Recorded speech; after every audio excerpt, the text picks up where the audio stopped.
Hi, Bob. Guess what?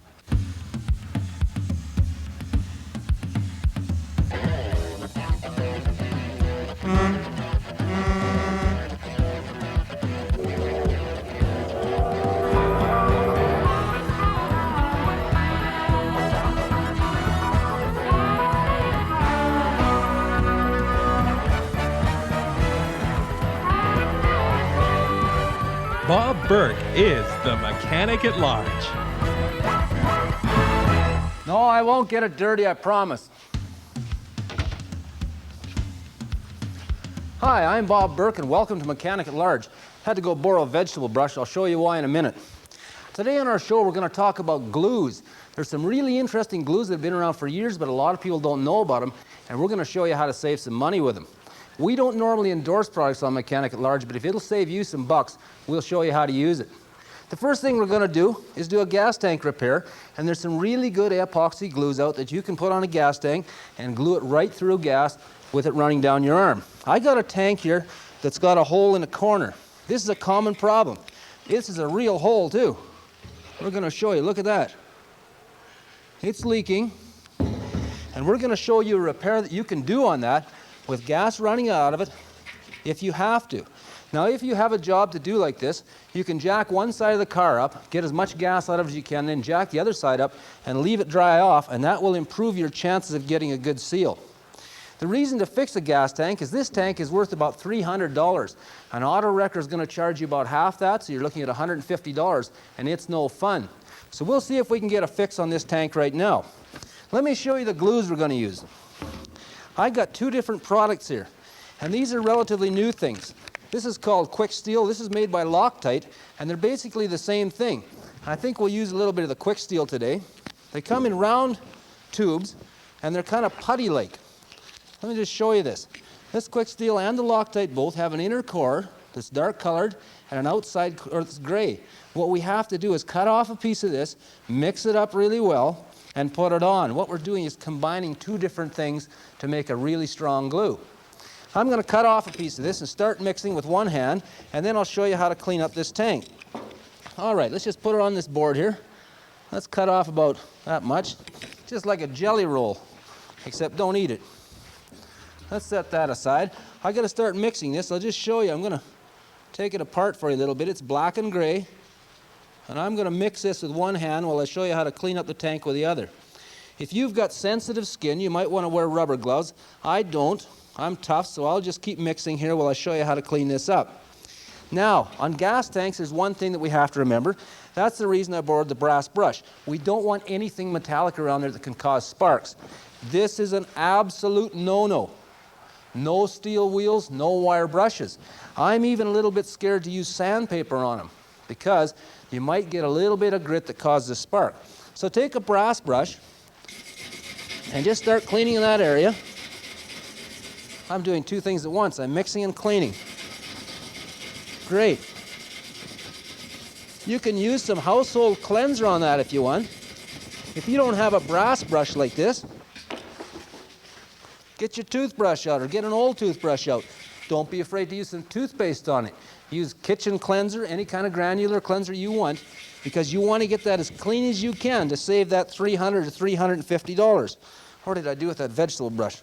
Scrub that up as well as you can. There's my brush, rolled under the counter on me. The cleaner this is, the better your chances of success.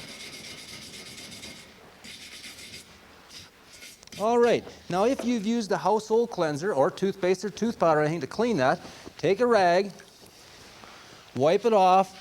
Don't be afraid to use a little soap and water on it. You're not going to get very much water into that gas tank, and especially not if you're doing this upside down underneath your car. Clean it off really well. You don't want any soap residue because it may cause your sealer not to stick to it. Then dry it off, and as I said, if you can get it dry, you're going to increase your chances of success considerably. There. Doesn't look bad. I think we got a chance. You'll notice that the front of this tank is all pockmarked like it's been sandblasted. That's actually going to help our glue stick on there. Now, let's get back to the left hand. See if the left hand knows what the right hand is doing. I've got a consistent color here, and this is what you want. If you've got any gray areas or black areas in it, you haven't mixed it enough. You've got about 10 or 15 minutes to work with this before it starts to get hard. You'll find that different manufacturers have got different recommendations, but don't mix this up ahead of time and set it down or you'll just have a hard lump. Now what we want to do is take some of this stuff, put it into that hole, and just start working it down. Work it in all around the edges, try to get it to grab. The manufacturers say you shouldn't use this to fill a hole that's over 1/4 of an inch around. They say that's their limitation. From my own experience, I'd try it if I had to, because of the price of the tank. That's looking pretty good. I'll show you one other little trick you can do to help you. In these kits, they'll send you a little bit of plastic. Oh, there it is. They'll send you a little bit of plastic that the glue is wrapped in. You can use that, or if you lose that, any type of piece of plastic, and use that to put your final pressure on there. The harder you can press this in, and the smoother you can make it, the better your chance of success. Push it into all the little nooks and crannies, get it on there tight. Think about that $350. You can buy a new stereo for the price you're saving on the gas tank. That looks pretty nice. If you don't want to leave your fingerprints in there, you don't have to, just so the next guy that buys the car won't know who owned it. There, we've got a gas tank repair done, and as I say, this will work through gas, so you can do it when the tank is on the car. We're going to tip this up. This is a little wet yet. We're going to tip it up and see if it leaks, and we'll know if we did this job right. You remember it leaked before. I'm going to hold it here for a second. So far, so good. Bone dry. Now you know how to fix a gas tank. Well, I better take back the vegetable scrubber and wash up. When we come back, I'll show you how to use a different type of glue.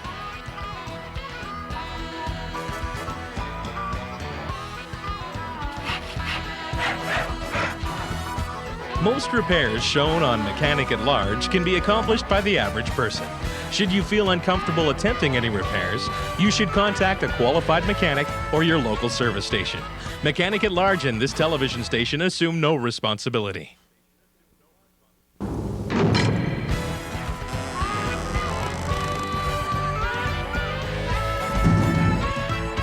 Welcome back. I got another kind of glue to show you that I think is pretty interesting. We're going to fix the tail light lens that we have here today with some yellow epoxy that'll kind of match that lens and save you a lot of money. This stuff is called Formalens. It comes in a little kit like this that's got some parts like this, and you can find it in the automotive department of most big stores. Now the real name for it I've got written up on the tool illustrator. You can call it this if you want. It's methyl ethyl ketone peroxide in a phthalate ester. That's the real name of it. Let's call it Formalens. Down, please. What this stuff is a two-part epoxy, and we're going to show you how to mix it up. Now, I read the instructions, so I don't have to do that and waste your time, but it'll help us to fix this lens. Let's take the little kit apart and see what's in there.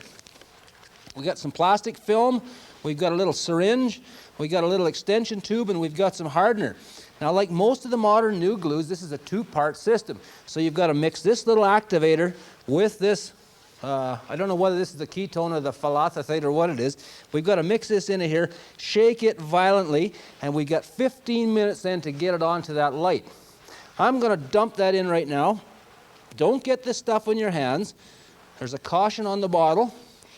We'll be very careful with it. Open up that little bottle of activator, and I'm going to dump the whole thing in there.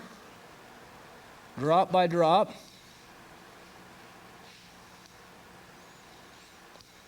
There. Now, you've got to shake this violently for 1 minute to mix these components. So you can put in your tape and do some aerobics if you want, or if you get old and smart like me, you'll get some help. Leigh, Yeah, there's some help. Leigh, would you please take it and shake it? All right? While we're getting that shaken, let's assemble the rest of our kit and see what we've got here. We've got a little piece of plastic plate, and what we're going to use this for is to stick over this hole to make a backup patch so that we can feed our epoxy into this side. If you want to do a really fancy job, you can take the pattern that's on here, imprint it on some Play-Doh, and put it on the back side and fill it from the front. But we're working on a broken assembly, or assembly we've taken apart so you can see what we're doing. I want to mention here too, you can also work on this through the hole where the taillight goes in a taillight assembly. And that's why we have the little extender on the syringe tube right here so that we can work through a hole. All right, let's cut a little piece of this plastic and stick it on here. I'll put this here so you can get a good look at it. I'll try to get you a good look at it. We'll get the scissors out. We want to cut a piece of plastic that's just a little bit bigger than the hole. We'll eyeball it up. About like that. And we'll place that over there. Now that's just about invisible now. Then we're going to take some masking tape and put it on there to hold it in place. And we want to stick that down real well because we're using this as a backing for that high-powered glue. A little more masking tape.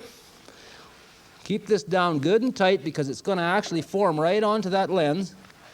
We want it nice and tight so it doesn't stick out on us. Tape it along the sides. Keep this as close as you can to the size of the hole.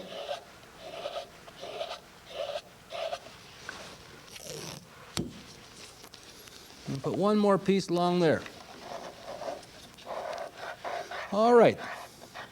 That's what we need. Now we're going to turn that over and assemble our syringe. We'll put that there so you can see it. We're going to assemble this syringe. They ship it without the plunger in. It tells you in the instructions to put it together and practice a few times. Not a bad idea. Okay, I think we can handle that. I'm kind of mechanical, you know. Yeah, we can handle that. There's the extender tube.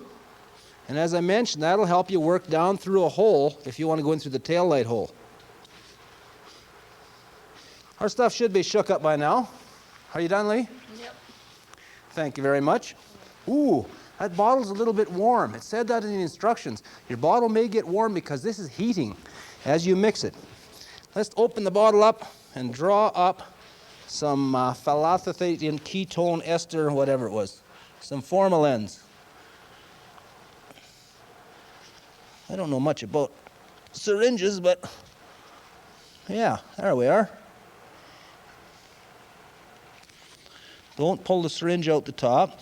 You won't get the whole bottle into the syringe. Don't worry about that. Okay, let's carefully take that. I'd make a poor doctor. And dribble it into the hole, or into the place we want to fix. There's enough in this bottle to do 5 square inches. Oh, that's beautiful. Look at that. All right, I'm going to put the rest back in the bottle. We've got enough. We've got a small break there, but you may have a gigantic light to work on off your Rolls Royce or your Mercedes. Just remember, people that have Rolls Royces and Mercedes may not fix their lenses now, but someday you'll own that car when it gets older. Let's cap the rest of that up. Show it to you there. We're going to set this aside now. What we have to do is let this dry for 24 hours.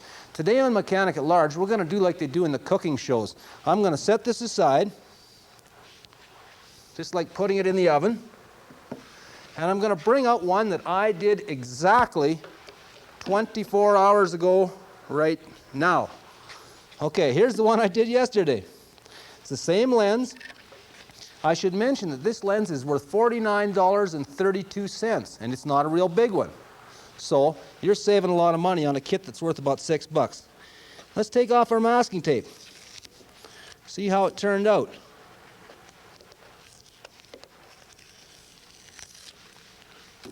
There's our little patch, just like we did on the one we just put together. There's the little plastic plate. Well, it's not beautiful, but it's sealed, and it's legal, and it'll keep rain and water and corrosion out of your light switch. Let's turn it on and have a look at it. Not bad. For $49.30, we've saved about $43. I think I'll take it. I'm going to put this away, and when we come back, we'll show you one more great glue.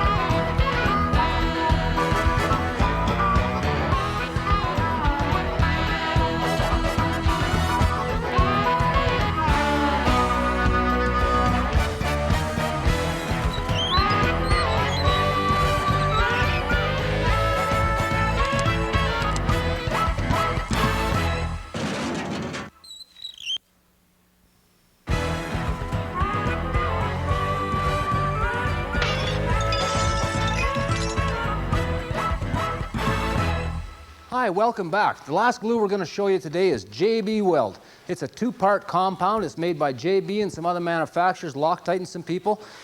It's an excellent glue that you can use in place of welding. I know why they call it JB Weld. Let me show you on the tool illustrator. How about this for a handle? Aliphatic polyamide epoxy resin. That's why they call it JB Weld, no doubt. Let's put the telestrator down and show you how we use it. You can use this for a variety of metal repairs. It comes in two little tubes, and you got to mix it. The way you know when you got it mixed is because it turns into one color. Let's dump some out here and show you some of the things you can do with this. We're going to put a little glob of this out here. This is the black stuff. Put a little pile of that out there. Oh, a little more. Use a board for this, any kind of smooth board, piece of cardboard. If you use cardboard, brown cardboard, it'll dry a little quicker on you because the cardboard soaks up the moisture out of it. This is great stuff. JB says there's 10,000 repairs you can do with it. We'll only show you about 3 or 4 today, but believe me, it's great stuff. The Loctite product I've used, it works equally as well. The thing I noticed about it has a little bit quicker drying time. Now you want 2 puddles exactly the same size, more or less. Let's get that out of the way. And you got to mix these two together. When you start doing this, you got 15 or 20 minutes to work. With the Loctite compound, you got about 5, but that's no problem. We'll mix this up just like an artist on an easel or a palette, I guess they call it. We want it to all turn one color. You can see little streaks of gray in there, kind of like in my hair. Mix that up till it's all one color, and we'll show you what we can do with it. Now make sure you get that well mixed. The white stuff by itself isn't sticky, the gray stuff by itself, or the black stuff isn't sticky, but when you get it all together, you got a dynamite package.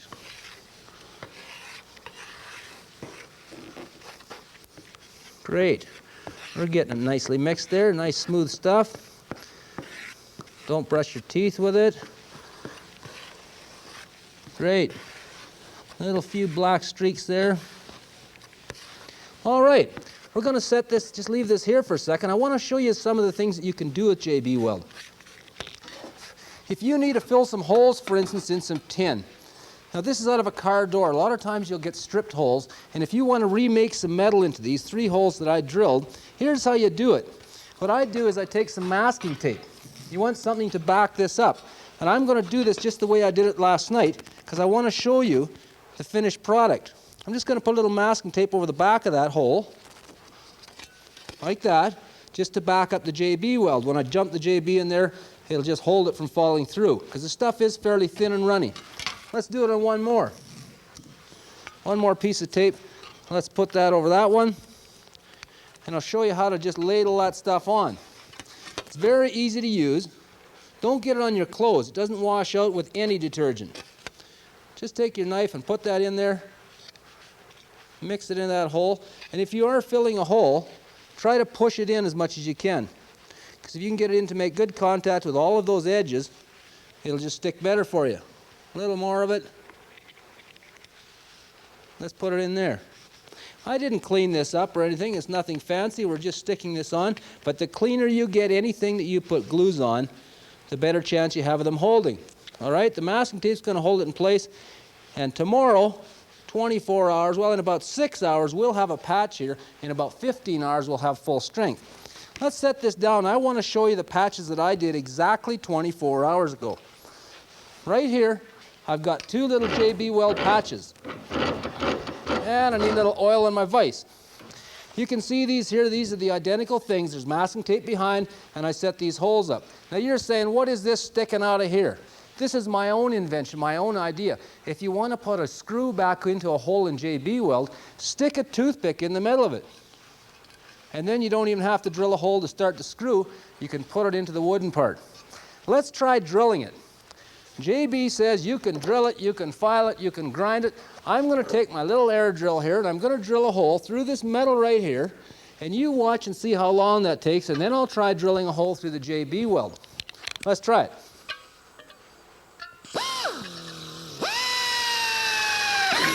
That's how hard that metal is. Let's check the JB Weld. Well, it's softer, but we got a good hole in there. Let's try putting a screw into that little place where I put the toothpick.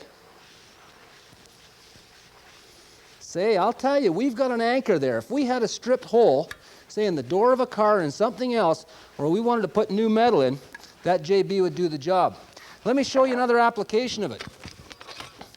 Last night, 24 hours ago, I took this pipe and cut a slot in it. That's about a 1/64 of an inch wide. And what I did is I cleaned up the whole area with a grinder and with sandpaper. I JB'd it just like this. And if you want to know how strong this stuff is, I won't do a fancy job on that because I want to show you what happens. If you want to know how strong this is, I took the piece of pipe I did last night. There it is right there. I put a pressure gauge in here, and I'm going to take my telestrator line, and I'm going to put about 90 pounds of air pressure on there. Now, I'm a trained pressure professional. Don't try this at home. We'll put this on just for safety. Watch that gauge, and we're going to pressure up that seam that I fixed last night. We got 86.5 pounds on there, and it's holding. That's how good this stuff is. Let me show you one more expensive repair that will really save you some money with JB Weld or with a similar product. This is a valve cover off a small car. If you have to go and buy this new, it's worth $360. I fixed this last night, a broken off tab with this JB Weld. If we need to file it and clean it up, let's try it.